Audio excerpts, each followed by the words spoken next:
बिस्मिल्लाहिर्रहमानिर्रहीम। लाखों करोड़ों दुरूदो सलाम मोहम्मद मुस्तफ़ा सल्लल्लाहु अलैहि वसल्लम और आले मोहम्मद पर। मैं हूं उमर दराज गोंदल। 11:30 बजे से हम सब की नजरें सुप्रीम कोर्ट के ऊपर थी। उसकी वजह यह थी कि कल अदालत ने कॉज लिस्ट जारी कर दी थी, जिसमें यह बताया गया था कि 9 रुकनी बेंच ही आज 11:30 बजे केस की समाअत करेगा, जिसका मतलब यह था कि फुल कोर्ट भी नहीं बन रहा और हुकूमत जो प्रेशराइज जजेस को करने की कोशिश कर रही है उससे भी बात नहीं बन रही, जिसके बाद आज 11:30 बजे समाअत शुरू नहीं हुई।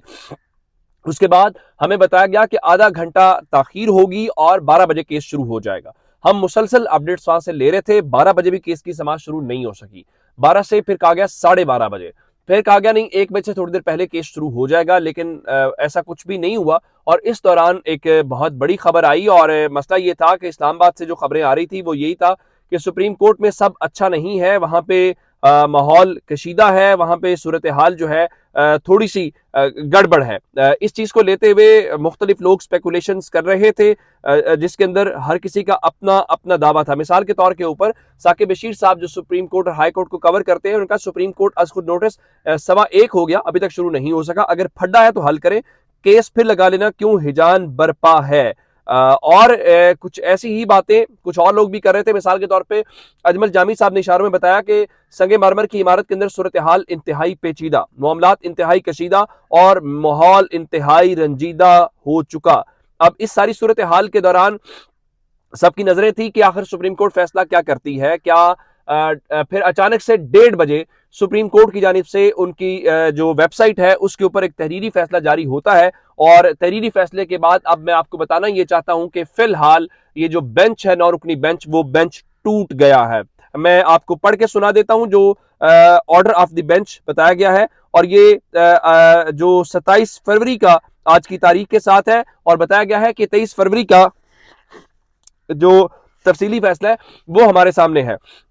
ऑर्डर ऑफ द बेंच लिखा गया जी, keeping in view the order dated 23/2/2023 and the additional notes attach thereto by 4 of us, यानी जो बताया गया है 4 जजेस हैं, जिसमें जस्टिस सैयद मंसूर अली शाह है, जस्टिस याया अफरीदी है, जस्टिस जमाल खान मंदोखेल है और justice Athar Minallah, as well as the discussion deliberations made by us in ante room of this court. The matter is referred to the honourable chief justice for the reconstitution of the bench.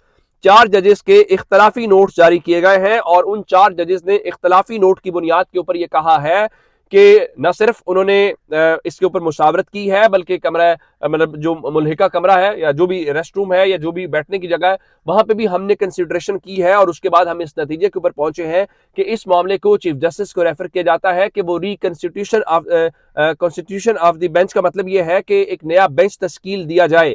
नए bench का मतलब यह है कि अब एक बार फिर नया बेंच बनाया जाएगा और नया बेंच बनाने के बाद अब ये मामला एक बार फिर justice Mansoor Ali Shah, justice Jamal Khan Mandokhel, justice Yahya Afridi और जस्टिस अतर मिनल्ला के बाद अब जनाब आली चीफ जस्टिस के पास पहुंच गया है और चीफ जस्टिस जो है वो नया बेंच बनाएंगे। अब सवाल ये पैदा होता है नया बेंच कौन सा होगा, क्योंकि ये 4 जजेस तो इख्तलाफ जारी कर चुके हैं। 2 जजेस के ऊपर हुकूमत जो है और पॉलिटिकल पार्टीज जो है वो अदम एतमाद कर चुकी हैं, तो 6 जजेस ये हो गए, बाकी रह गया 3। इसका मतलब क्या है? इसका मतलब यह है कि अब गालिब इम्कान यह है कि सुप्रीम कोर्ट जो चीफ जस्टिस है वो फुल कोर्ट की तश्कील की तरफ जाएंगे, क्योंकि 4 जजेस इख्तलाफ कर रहे हैं। और अब इसका मतलब क्या है? इसका मतलब यह है कि फुल कोर्ट का मतलब यह है कि अब ये मामला मजीद लटक जाएगा और 9 रुकनी बेंच के आप ये कह सकते हैं कि उन्होंने हाथ खड़े कर दिए हैं और ये मामला 11:30 से 1:30 बजे तक आज सब नजरें सुप्रीम कोर्ट के अंदर थी और बिल आखिर मेरे ख्याल है ताकतवरों का जो मिशन है वो कामयाब हो गया। अब इससे मालूम क्या पड़ता है? इससे मालूम ये पड़ता है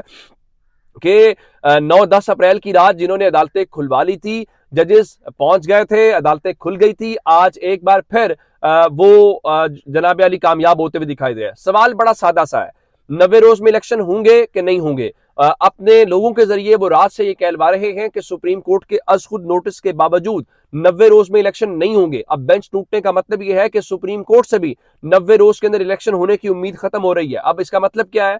इलेक्शन नहीं होने देने, चाहे उसके लिए कॉन्स्टिट्यूशन टूटता है तो टूट जाए। और बिलखुसूस कल जब राजनपुर के इलेक्शन का नतीजा आ गया है और आपको यह पता है कि आप वहां पे पिट गए हैं, तो पिटने के बाद अब तो बिल्कुल भी आप इलेक्शन की तरफ नहीं जाएंगे। और इलेक्शन में जाने का मतलब क्या होगा? इलेक्शन में जाने का मतलब यह होगा कि अब आप बिल्कुल जो है वो सूरत हाल उससे क्या कहते हैं कि आपके हाथ से निकल जाएगी। अब ये जो 4 जजेस हैं बुनियादी तौर पे इन्होंने इस बेंच से अलग होने का फैसला किया है और ये 4 जजेस अब इस बेंच से अलग हो गए हैं। और लेकिन इस वक्त जो है मैं आपको मजीद जो अपडेट्स देना चाहता हूं वो ये है कि जो लेटेस्ट अपडेट्स मेरे पास आई हैं, चीफ जस्टिस की सरबराही में 5 रुकनी बेंच कमरा अदालत में पहुंच गया है, जबकि जो 4 जजेस हैं वो इस वक्त इस बेंच का पार्ट नहीं है। अब सवाल ये पैदा होता है, चूंकि मैं इस वक्त आपको 1:45 ये आपके लिए वीडियो रिकॉर्ड कर रहा हूं, तो अब क्या 5 रुकनी बेंच इस केस की समाअत करेगा या फिर अब ये अदालत मामला फुल कोर्ट के अंदर जो है उसको ले जाएगी। लेकिन फिलहाल खबर यह है कि चीफ जस्टिस साहब जो है वो 5 रुकनी बेंच के साथ वहां पे पहुंच गए हैं और अब दीगर चीजें देखते हैं कि अब ये कमरा अदालत में इस वक्त नहीं आए और अब केस जो है उसकी समाअत जनाब कल तक मुलतवी कर दी गई है। लेकिन इसके बाद खबरें ये आ रही थी कि चीफ जस्टिस जो है मुज़ाहिर अली अकबर नकवी और इजाजुल एहसन साहब के साथ मिलकर समाअत आज के रोज करने के ऊपर ही बजिद दिखाई दे रहे हैं, लेकिन मामला सुप्रीम कोर्ट के अंदर जो है वो थोड़ा सा गड़बड़ दिखाई दे रहा है। 14 सफात का ये तफसीली फैसला जो आ गया है, अब खबरें इस वक्त यही हैं कि कल तक ये इस मामले को फिलहाल होल्ड ऑन कर लिया गया है। कल के बाद ये मामला देखा जाएगा, जिसका मतलब ये है कि सुप्रीम कोर्ट के अंदर जो इस वक्त खबर एक और मेरे पास लेटेस्ट आई है कि जस्टिस इजाजुल एहसन और जस्टिस मुज़ाहिर अली अकबर नकवी जो है वो भी उन्होंने भी इस केस को सुनने से माजरत कर ली है। मुख्तलिफ खबरें सुप्रीम कोर्ट से रिपोर्ट हो रही हैं। कुछ कह रहे हैं कि उन्होंने इस सिलसिले में माजरत कर ली है, कुछ लोग कह रहे हैं कि जनाब 5 रुकनी जो बेंच है वो वहां पे इस वक्त पहुंच चुका है। इसका मतलब यह है कि आज पाकिस्तान की सुप्रीम कोर्ट को एक बार फिर वही तारीख दोबारा से दोहरा दी गई है। आपको याद होगा कि मुस्लिम लीग नून के दौर में जस्टिस सज्जाद के दौर में सुप्रीम कोर्ट के ऊपर हमला हुआ था। आज एक बार फिर सुप्रीम कोर्ट को तकसीम कर दिया गया है और सुप्रीम कोर्ट के जजेस को तकसीम कर दिया गया है और अब ये जो 4 जजेस हैं वो तो चले अपने तौर पे अलग हो ही गए हैं। तो अब ये केस एक बार फिर जो है वो मुतनाज़ा सूरत हाल इख्तियार करता हुआ नजर आ रहा है और वो जजेस के जरिए शायद या जिस तरह से भी है ये मामला बिल्कुल एक नई सूरत हाल के अंदर दाखिल हो गया है। और अब इमरान खान ने भी कल इस्लामाबाद जाना है। आप जानते हैं कि उन्होंने वहां पे बैंकिंग कोर्ट के अंदर पेश होना है। आज उन्होंने इस्तदा ये की थी कि उनका वहां पे जो इमरान खान ने ये कहा था कि इस वक्त जो उनकी G11 के अंदर जिला कचहरी के बजाय G11 जुडिशल कॉम्प्लेक्स के अंदर समाअत कर ली जाए, क्योंकि उनके ऊपर हमले का खदशा मौजूद है। लेकिन एडिशनल सेशन जज ने इमरान खान की दरखास्त मुस्तरद कर दी थी और इमरान खान ने कहा था कि F8 जो कचहरी है वो गैर महफूज है, G11 जुडिशल कॉम्प्लेक्स में सुन ले।